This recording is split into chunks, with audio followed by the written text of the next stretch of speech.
for play naba. Etu amaba dia kan nyina your book grammar. No mo de titi ya krom hasa fiti ya katoa penso ya kasa sa ebesi na basic needs kura was a Ghana for yenya kura yenya. Afedie aban wanya hwiamaye wase abebo ye kro no. Otiwei wonsi school da papa bia se nkoda nyina wa Ghana benya school akọ. Wonsi hospital say apemfo a wo mo beko hospital ayarefo menya empapa bia da so aban wanya wie yo. Ekwan kura no wanya wie wa bonwa to the stand say we I'm not limiting it to Nana Akufo Addo. Fiti wo ma ba gina besie da ye da so ka kwan fon ye da so ka nkwada o mti duase ye da so ka enkwara a wo mo da fom apemfo mo wo ena o mo magu veranda so ye da so di sa nkomo ne wo Ghana eti mi bisa say wo mo makobu bo hwan certificate e dia betu krom hanom a wo magye post ahodo asoa no ya no mo ko bon ma ne grammar ne wi anyansa na ka ho ayedibu man no wo mo gya ne airport wo no ma ba Ghana na sa de en ko me dwene ho amenti ase hwa ena me ma me kasa nwa because me pesa wa wo ka bi me pesa na me nim some Africa bi segment ne pa enti wo bia be ka bi ena me ma mo gya me ma mo 15 minutes wo bia ka bi but woni ma dia ba ko me pesa me be kai wo ma panyi Nana Akufo Addo asem ba ko pe Diama Nana Akufo Addo ne ho ya bufu ma na sema ya yakese pa ne se gidia na Ghana for wo woni mu no na eso ba kire ono ne hope no na nya hope kitwa o enti se na Ghana for nya bre na so mo kwan a enye se bi omo ho na ta wo mo ana se bi a Ghana for de ni dwumadi ena ma sori na omo kana Nana Akufo disappoint ye ena Nana Akufo aye se hwe ma me ka bibi nchiro me ya sure se video ya me bebo a kire wi Obia kra refi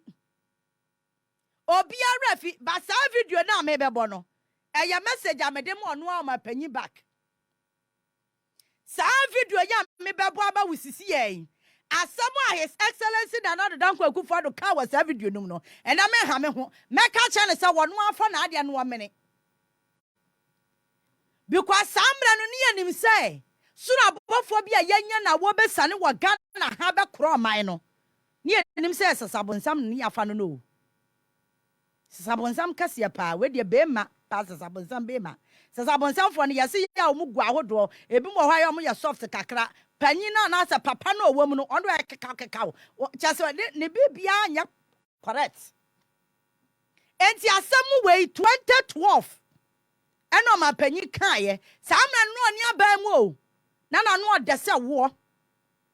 sa time ni nyina no oye ya danko dadadre no oye yodom o kan ni aboyensa because samra no na eye no kra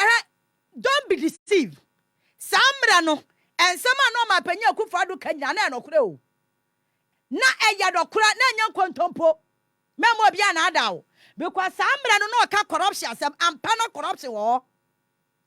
samra no ka yetisika so akom de ampa na yetisika so ena akom de ye because samra na dwoma ma ko ka che Ghana for say ya wi enam na me na ka dompe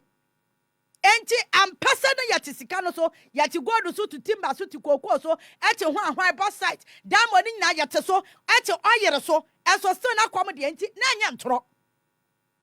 enti memma obi anyina ba bi na ada wo say asema no ma panyi ka ne sabre no na ye ntro it was true. And that was the reason why GDA Kwama Penyumun was so huge. Because now our cassette to ordinary Ghana, Yana Sabrofono, Mempasame Kabukwa Kroma politicians Penekapa, Yana ordinary Ghana, I mean, you said the own person, so I'm on one special Ghanaians, na ya common floor members, Yani, ya ordinary no meaning, Sabrofono come to me just Yan Ghana for Nani, what from Hono. No ma panyi e kasa kire yen no kama ne toya koma so because ne ya chikrom ha na yaso nkonfamatu me da ma hu se nkonfamatu o na mom sada ne suba ne jeda report scandals e ba ya de ne anim se corruption wo ho bas brand ne anim se corruption wo ho ensem bebre e ba ya ne anim se ampa corruption wo ho sabra no ne ya se e bobosia by heart Dr. Bahunyasi o busia no yankwa bobusia bia sika wa ha me ma ye deputy governor da sika wo kremu ene agi papa di ya sampa na Bank of Ghana no nipa no no te woni sika ne wo ho wo da akwadi na chini not at all mutimi ni na chinyama ni ye. So we trusted them. And that is where the pain is. And on the mass, because it is all Obama, aqua dada or ba pen on one in a day, you are disappointed. And who broke your heart? Unam crana casaka said before a trim. A bin and another wire for one night, Cassiapa. And see, who on Facebook no so what ya was so just me a say now quote. As someone my penny another Nana Akufo Addo can me pasu Onua kasa na numa asem no kan was our family nwumere we e simple me ene mano kasa twentwenti bia o into your excellency 2012 no na we say Ghana ye ka no na ye den ena na we say dia na was ye ansa na Ghana ye ho atoyen your excellency. I think that the most effective way that we can have a debt portfolio for our country that is sustainable is to make sure that the NDC loses this election in December. Kicking out the NDC will be the surest way we can to protect the debt structure of our country. Why do I say that? In the 4 years in which they have been in power, they have more than tripled our national debt from 9 billion CDs, which was at the end of Kufuor's period, to 28 billion CDs today. In the 4 years of the NDC administration, they have contracted more debt than all the governments of our country, from Kwame Nkrumah right down to John Agyekum Kufuor. That is the nature of the situation confronting our country. And I dare say the president would agree with me that without the rebasing of the economy, the debt profile of our country today will be getting towards epic proportions. So we need, when we're talking about the debt profile of our country, to bear in mind two things. One, the areas into which the debt goes. And I agree with some of my previous speakers that the productive investment and the rate of return on them is a critical one. Equally critical is the value for money of the transactions that the debt brings about. We need to look at that. I've given some examples of public procurements that are taking place in our country on an extremely inflated rate. Once again, we need to look at this. You're talking about loans that are given, and inside the loans, the arrangements for determining value for money remain very opaque and unclear. How can you persuade the Ghanaian people that debts are being contracted in these circumstances that are there to push forward their future? We intend to be extremely disciplined about the contraction of debt. We're first of all going to respect the teachings of the national budget and treat it as precious. We will not be stepping outside the constraints of the budget. We are going to make sure that we reduce considerably areas of corruption in the construction and execution of some of these projects. These are the critical matters that our people are looking for leadership on. That we are not going to get ourselves in airline and other aircraft and other transactions that leave so many questions to be answered. The 28 billion is even without the latest Chinese. And to your excellency, thank you so much. And some of my penny car was every day no one. Me for be 3 pebi na film na me dia mo no ankasa back. Osasia somebody can and say Ore kwanya NDC a John Dramani Mahama Eda no samra na kanima panyim se de baby ana keka kwano obi anim say sa ya na aye no ekwan ba ko a Ghana ye betimi afoso ama yen ka ye de no ye ho ano number 1 e was here to abatia NDC ne pam jama ama ne ko fofia be. I've given some enti ena nwumrei we are back to sender. Your Excellency Nana Akufo Addo dia wo kan no 2012 no ema ye hu se ba bia ye dri en kwantana ye dru so no de e was here to abatia NPP nam ko opposition. Eno ni number 1 e kwanya ye betimi afa so e be de ye ho because samra no na wose wo ma bobosi na nyansa bi anim e de e ka ba beto gather for so ama ya hye yi a ya be ko epic anene number 1 number 2 ama panyi kan wasa aye debate na sese omunya dia wo mbedi budget abro so say ya kind budget to say the kind of rata wade ne bag che no moto ma no akọ parliament yi or kind budget ni wi a they will stay within the budget enti ana eba ne say ana budget no mo kan wi asika na so mo na ma sa baji bia ma pi no makodi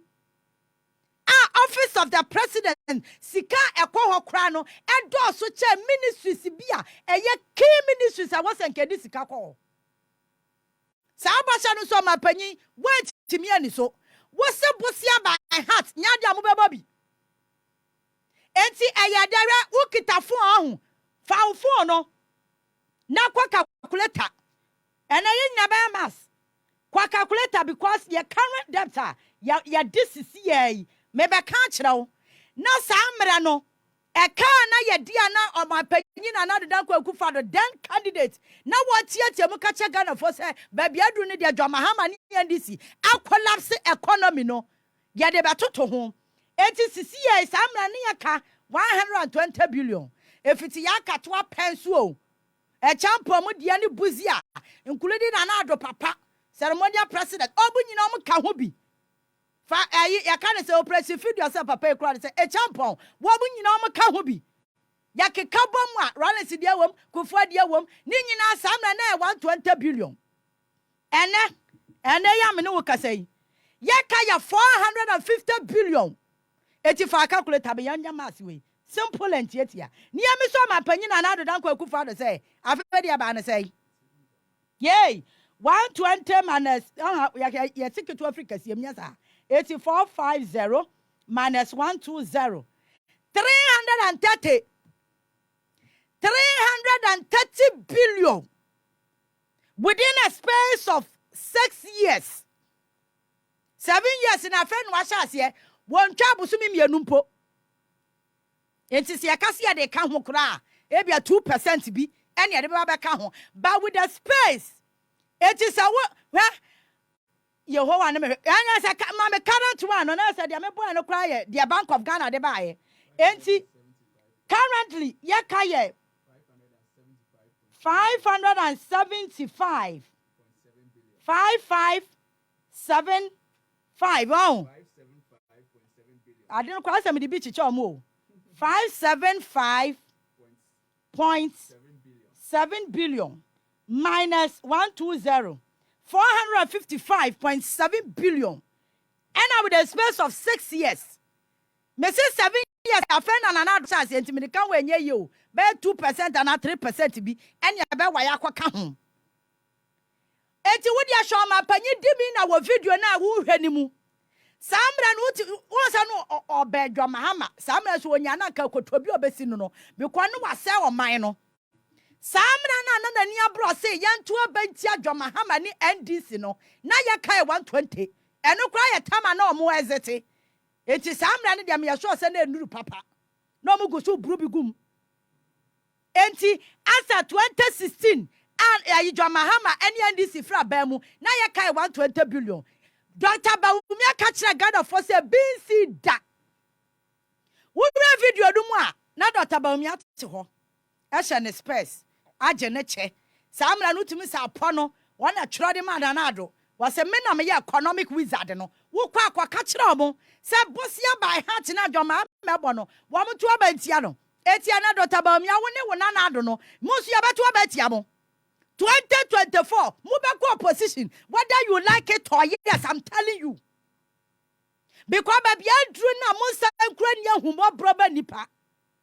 yetna Ghana ha ya so ohwe ya kasa na nkrofo di atem tama na ayi kanoforeta ni abra no wosense sika no mana na adudi kwadware wo wiem na ne ye ka no mnim si ya ho na tayen kanoforeta si wo free IMF wakwa kenke party ade wacha ka ho. I don't know how some people think. Because as a mamwa na yaye ne basa troka to so be bedroom enkonwa bi aye hye basa prekese ukwa kan yesi eh oya panyin for obuama no hwa sa obuo hunu no ene ya bua na ne ya na ya de tia no ma na pensioners ena kan ofrata woni ahubo broma ni panti pensioners no so de hey, this man is so heartless eh? And you see, don't be deceived oh Nana Akufo pam kan ofrata baby ade wa ya dru pa no hwa wo Facebook no so video na wo hwa no how do you feel enkokrafo a wo ma ye adwuma bre a wo ma kofie ebra so wo senko mo taku sempoa a wo ma boaboa no wo de bi kwato amambi ni kode e de yom ho aduro no kan oforiata ye ne kenke party e de biama ne wo fo se ne wo fa se adware wo wiem ama chese wo ma skataska no wo ma chadi covid sika ye ho hwe kora no Auditor General Reporter me who say, "Sir, a sikan krofo awia wo krom ha ne ye Pae ma." Hwe. Wan wo de wo hwe wo Facebook no so no. Enkwokrafo emrewa enenne kanoforiata say odo musika kwasi awowa. No akwaje common 3 billion every IMF. Na sa 3 billion no kra no. Yes ye de man no cash o. Ye be chichem 1 billion. Na sika mo di wo krom ha no 1 billion say coins. Yay!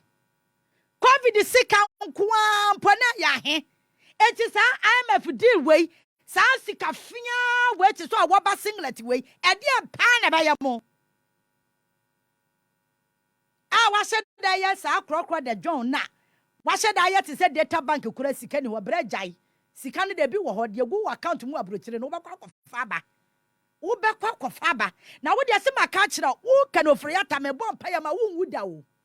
you won't die wo be tena se pa na wo ko position wo ne papa ne efra na amakwa ayi amakwa 1000 papa na otina kroma de ne pe e kira ne bedroom etu to mu se ya kan budget awie budget ane yanyi ntumu a chese legally besi ne kra mra bie ni wa ya chese ya ba ni to wa kira ne bedroom aguto mu be hye wo Supreme Court na se mu hye ye ho a e ho samra na ye ni mu nyina ye pe power bia ni ba bia o samra no na common floor members ordinary Ghanaians na mu use ma ye no na mu ye nyina ye pe na mu hye wo Supreme Court wa ya makwa kire ye kwanya mu fa so ma bro bosia ene kro no akoso wa ba we mu no you come and meet us there eye den ya ni mu be hye wo ho hwa ma me fo ento mo ho nya mmobo. I'm a former Chief Justice Mua. Ba me ni monyamfo se na se dia ma me ni nya grudge. Yes, I COVID fund na ya te ya de no koda no. Sa sika no be sin na me nim dia. Sika na yes ma me so ya chinchim ne sa da sika na ya gidi yo. To atimi mu ho akonta. Eno na ba me just of Yaa Akufo. Ma me ni monyamfo se a wo no Chief Justice oni mu mra. Edi de nwa jim sa de ne nya mra. Obi si ya frana gabio kire dako obi ti baby si ya frana gabio kire dako eno ane nam twera eno wo twetin sam hunu sa keka do pekira maame no na wo kura mpo wo so ni mra wo afa the Chief Justice yey wo afa the Chief Justice ama me ni monyamfo se wutimi kwotena tweda se ade o ya ne shi sa ba vet na den oh za asa ena mafunu boma eju betimi aya by session wo ka your pe 0208227270 Oma panyi ka kira Ghana for say he is in a hurry. I didn't know so now he was in a hurry to come and cause mess. He was in a hurry. So omba yes kano adini nyafu sa hurry na no aka na se kira do no ni anim na sa wo kano for yata wo ne Nana Akufo say am pass manum ho a adai na mon cut expenditure na minister se kura musa de bi ka ho you people you are so irritating you don't know adie na assign na sika ne bi ni ho na mo pesa mo fa individual bond holders sika na mo fa pensioners de aka ho no mo assign kura the position man crofo ai afa kura na mo create bi ka ho wow been a kind like seriously